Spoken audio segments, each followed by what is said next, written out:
Hello student, आज का जो हमारा टॉपिक है वो है antigen.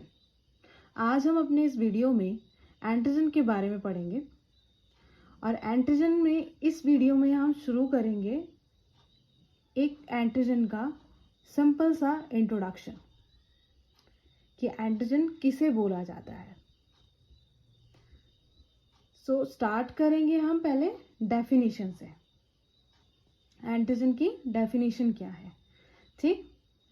So, antigen is defined as any substance that satisfy two distinct immunologic property, immunogenicity and antigenicity.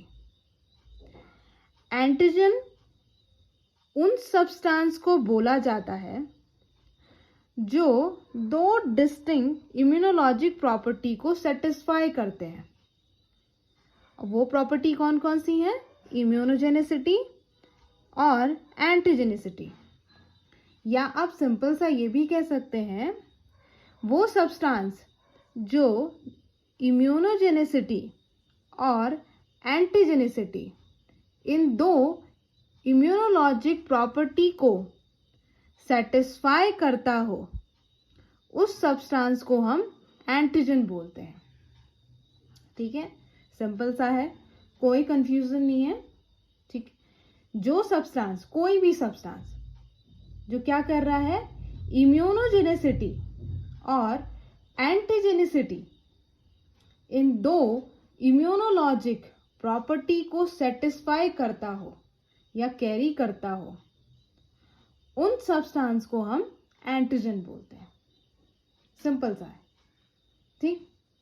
अब क्वेश्चन आता है कि इम्यूनोजेनिसिटी हम किसे कहते हैं और एंटीजेनिसिटी हम किसे कहते हैं, ये भी एक क्वेश्चन है, ठीक।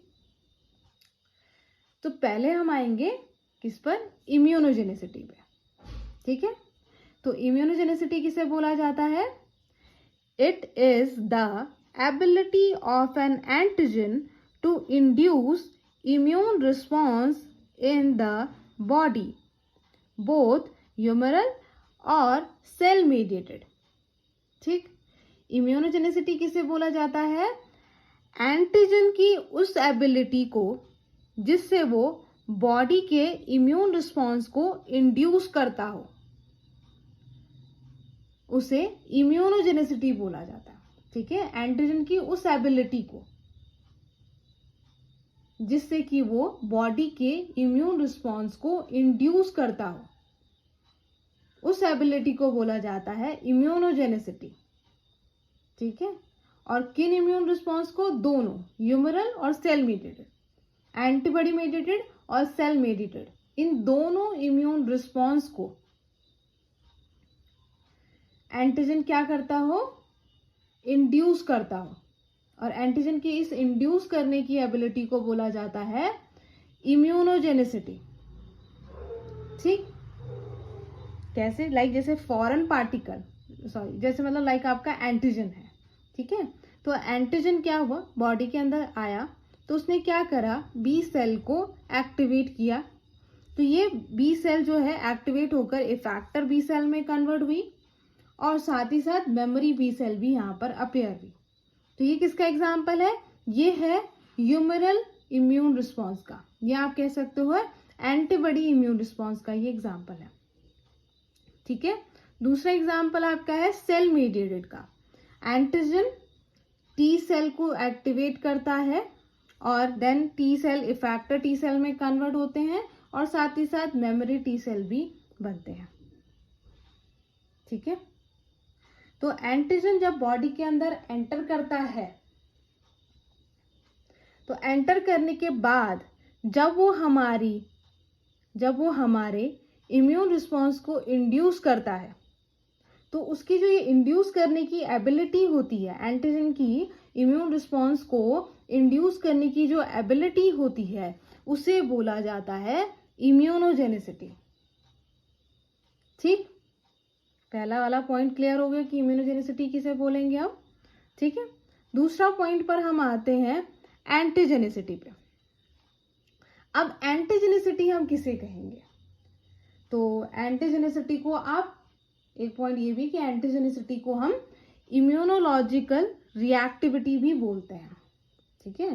तो एंटीजेनिसिटी अब प्रॉपर हम डिफाइन करेंगे किसे बोला जाता है।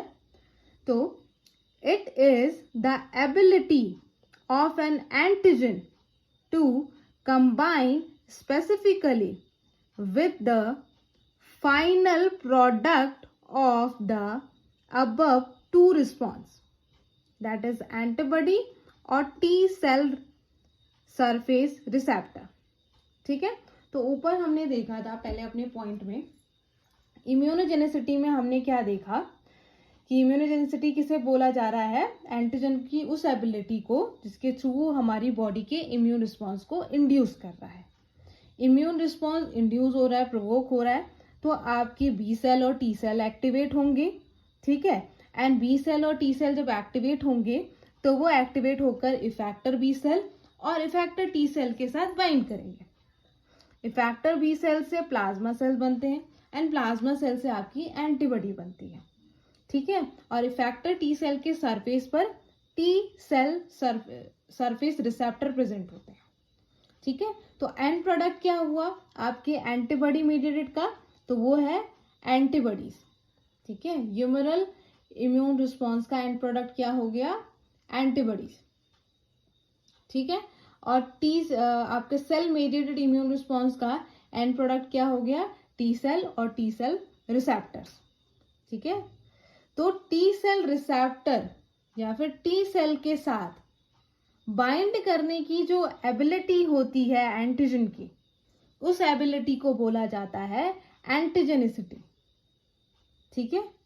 और एंटीबॉडी के साथ बाइंड करने की जो एबिलिटी होती है एंटीजन की, उसे बोला जाता है एंटीजेनिसिटी, ठीक है। दो इम्यून रिस्पॉन्स हमारी बॉडी के अंदर होते हैं, ठीक है। हमारी बॉडी दो इम्यून रिस्पॉन्स देती है, ठीक है। जब भी कोई फॉरेन पार्टिकल बॉडी के अंदर आता है, कोई एंटीजन जब बॉडी के अंदर आता है तो वो हमारे इम्यून रिस्पॉन्स को इंड्यूस करता है, ठीक है। दोनों इम्यून रिस्पॉन्स को, ह्यूमरल और cell mediated. Humoral immune response का एंड प्रोडक्ट होता है एंटीबॉडी और सेल मीडिएटेड का आपका होता है टी सेल्स, ठीक है। साइटोटॉक्सिक टी सेल और टी हेल्पर सेल, ठीक। तो इन एंड प्रोडक्ट के साथ एंटीजन की बाइंड करने की जो एबिलिटी होती है, उस एबिलिटी को एंटीजेनिसिटी बोला जाता है, ठीक है। क्लियर है। तो ये जो दो प्रॉपर्टीज हैं, ये जो दो इम्यूनोलॉजिक प्रॉपर्टी हैं, इन दोनों इम्यूनोलॉजिक प्रॉपर्टी को जो सब्सटेंस कैरी करता है या सेटिस्फाई करता है, उस सब्सटेंस को बोला जाता है एंटीजन, सिंपल सा है। और अगर कोई सब्सटेंस इन दोनों में से केवल एक प्रॉपर्टी को कैरी करता हो या एक प्रॉपर्टी को ही सेटिस्फाई करता हो, तो आप उसे कंप्लीट एंटीजन नहीं बोलोगे, उसे बोला जाता है इनकम्प्लीट एंटीजन, ठीक। अब कुछ अनदर पॉइंट्स भी हैं, 2 पॉइंट्स आपके हैं, तो उन्हें हम आगे देखते हैं। ये 2 पॉइंट और हैं, ठीक है।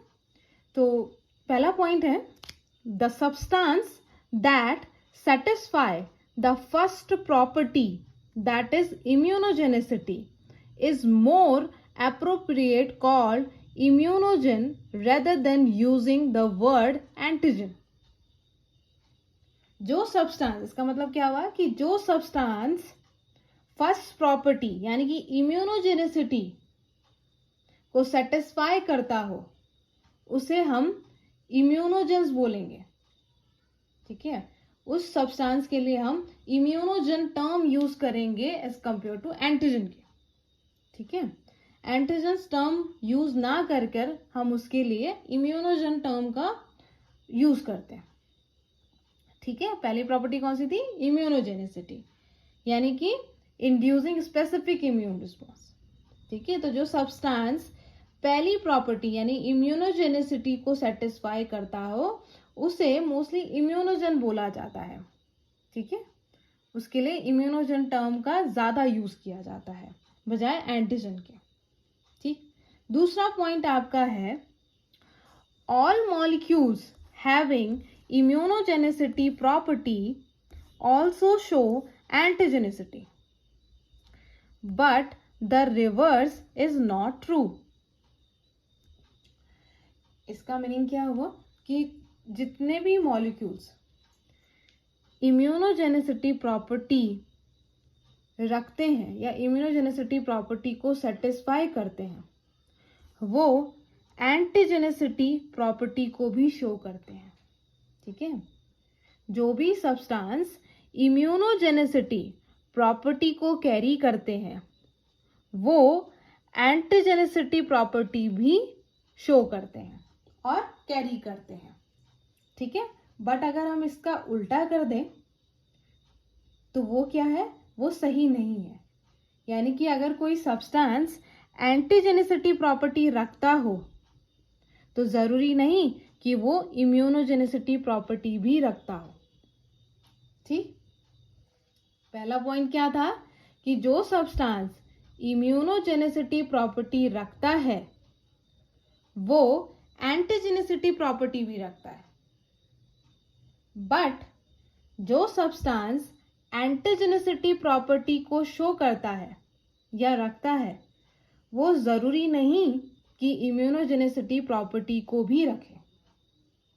ठीक, इसका सिंपल सा एग्जांपल है हेप्टेन। हेप्टेन एंटीजेनिसिटी प्रॉपर्टी रखता है बट वो इम्यूनोजेनिसिटी प्रॉपर्टी नहीं रखता है, इसीलिए इसे इनकम्प्लीट एंटीजन बोला जाता है।